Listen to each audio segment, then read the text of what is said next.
રાધે મિત્રો, અહીંયા જો આપણે જે બોલે ફાર્મ હાઉસ આવી ગયો છે, આપણા શંકરભાઈના ફાર્મ હાઉસ છે. તમે વિડીયોની અંદર જોતા હશો અમારા શંકરભાઈને, અજયભાઈને બધા. તો જુઓ અત્યારે ફાર્મ હાઉસ ઉપર બધા મોજ માણે છે. આ જો શંકરભાઈ, મિતભાઈ, અજયભાઈ અને અમારા કરણભાઈ હજુ આવે છે. આ જો તમે ફાર્મ હાઉસ મોજ. બોલો શંકરભાઈ, જય બોલે, જય બોલે, જય બોલે. બોલો કરણભાઈ, આજે અમારા ખેતરમાં મોજ. કાકાભાઈ કોક બોલ છે ભાઈ. અજયભાઈ, જય બોલે. ફાર્મ હાઉસમાં ડુંગળીની ખેતી કરવામાં આવી છે, જે તમને ઓમભાઈ બતાવશે. જાઓ આગળ. ચલો મિત્રો બતાવીએ. ચલો તો ભાઈ અજયભાઈ તમે ચલો. અહીંયાથી ગીરમાંથી લાવેલા આંબા વાવવામાં આવ્યા છે, તે તમે જોઈ શકો છો.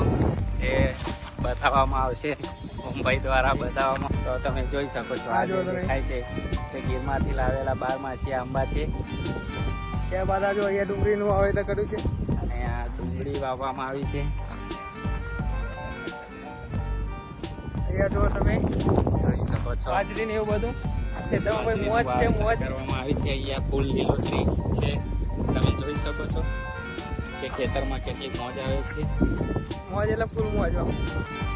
અને ખેતરમાં અને મારી આવી લાઈફસ્ટાઈલ જોવા માટે તમારે અમારી જોડે મતલબ જોડાઈ રહેવું પડશે. તો અમારી જે મોજ કરીએ છીએ એને તમને ખબર પડે અને તમે તમારા લાઈફની અંદર સુધારા વધારા કરી શકો. બરોબર મિત્રો? ત્યાં દાણા પણ કરવામાં આવ્યા છે, તે તમે જોઈ શકો છો.